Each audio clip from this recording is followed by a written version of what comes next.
Nous allons présenter donc notre dispositif qui est girondin, donc la cellule ressources handicap. Et voilà, donc on va vous présenter un petit peu nos missions et comment on favorise et promeut l'accueil des enfants en situation de handicap en milieu ordinaire, en crèche, en multi-accueil, chez les assistantes maternelles, en accueil périscolaire par exemple, ou en centre de loisirs. Voilà, dans tous les lieux de vie des enfants de 0 à 6 ans.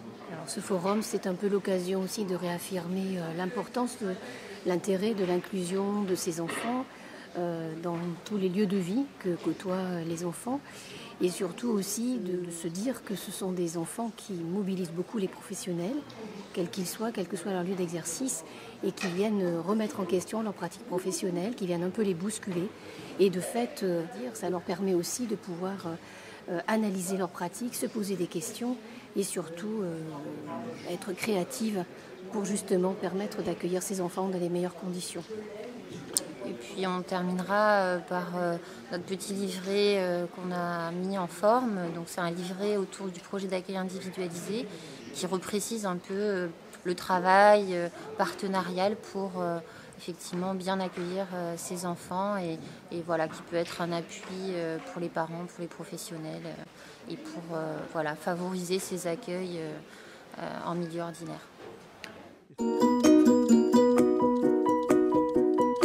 La puéricultrice, elle a toute sa place dans l'accueil de ces enfants en milieu ordinaire puisqu'elle a une formation qui lui permet de pouvoir les accueillir.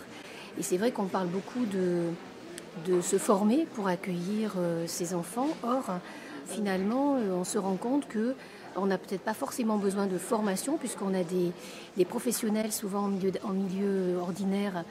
Les professionnels sont formés, il y a des puéricultrices, des auxiliaires de puériculture, des psychomotriciennes parfois. Et c'est vrai que ces professionnels sont formés, ils savent s'occuper d'enfants. Après, c'est tout simplement peut-être comment la puéricultrice, de sa place, et chaque professionnel, j'ai envie de dire, d'une équipe, peut s'interroger ou s'interroge et doit s'interroger sur ces pratiques que l'enfant en situation de handicap vient bousculer et comment effectivement, à partir de leur formation, elles peuvent effectivement créer des nouvelles pratiques professionnelles pour pouvoir accueillir cet enfant-là et répondre particulièrement à ses besoins.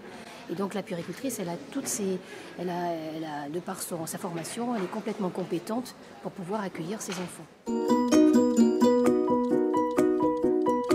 oui, moi je voulais juste aussi rajouter un petit mot en tant que médecin et puis donc nous travaillons ensemble, Véronique et moi, et le fait qu'on ait voilà, une formation différente et donc un regard qui est complètement complémentaire, c'est aussi pour moi une façon de voir le travail de façon plus globale et une approche globale, aussi bien des familles que notre approche au niveau des professionnels de la petite enfance lorsqu'on les accompagne dans leur pratique professionnelle.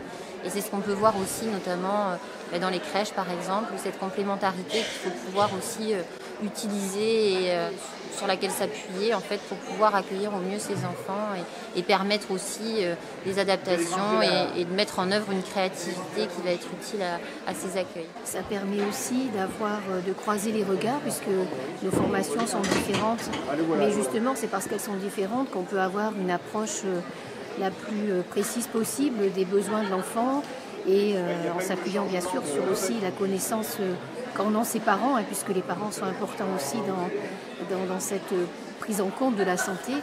Et c'est vrai que ces rencontres qu'on propose aux parents en binôme, justement, permettent d'avoir une idée bien précise, ou plus précise, de la façon comment on va répondre aux besoins particuliers de cette enfant.